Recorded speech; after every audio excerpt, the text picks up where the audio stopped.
Joining me now in the studio is John Sitilides, global risk analyst with Trilogy Advisors. He specializes in global affairs and American politics. John, welcome to the program. Good to be here. So let's talk about ASEAN, the highlights. We've certainly seen the smiles, the handshakes, the warm compliments leaders bestow upon each other. But what really gets accomplished?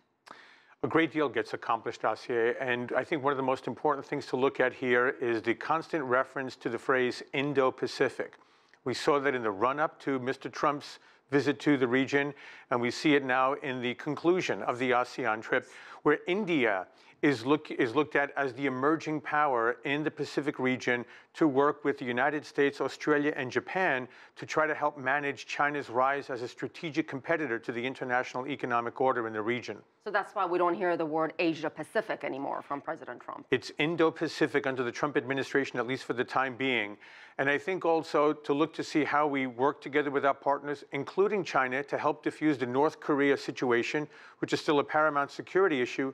But in countries such as the Philippines, one of the primary goals of the United States is to work with the Philippine government to stamp out the Islamic State that now has a presence in the island of Mindanao. What do you make of this new bromance between President Trump and Rodrigo Duterte? I mean, it was their first face-to-face meeting, and Trump's certainly pursuing his own style of diplomacy.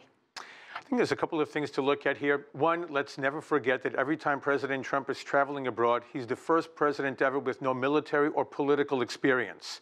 So he's bringing a very different style than any other United States president. That's self-evident. But I think with the Philippines, what's also interesting here is looking to see how the Trump administration is able, personally through Mr. Trump, of course, to wean Duterte away from relations that are overly close with China or with Russia. I think that's the most important thing to look at here.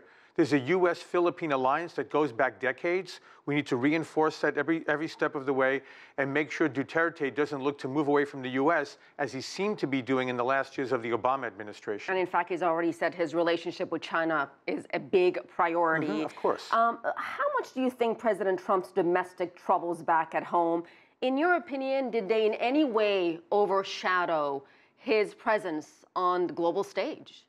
I don't see it in any way at all, except to the degree that there was some commotion in the U.S. about his discussions with Putin and to what extent there was quote-unquote Russian meddling in the elections, which is very clear that there was. The question is, what impact did it actually have?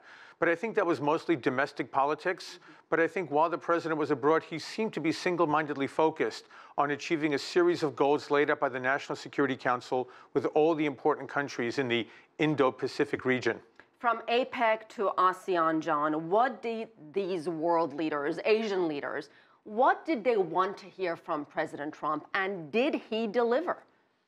I think our allies wanted to hear that the United States has their backs. That's very much what's of concern, say, with China and the South China Sea, with North Korea. We have nervous allies, especially in South Korea and possibly in Japan. And in places like the Philippines, not only do we see the sovereignty disputes in the South China Sea, but the issue of Islamic State is critical. And as I mentioned earlier, for India, India is going to be the next great emerging power on the world stage. How the U.S. and India manage their relationship will have ripple effects not only in the Indian Ocean, but in the Southeast China Sea and up and down the Pacific region. All right, we'll leave it there. John Sitilides, thank you so much. Thanks for having me.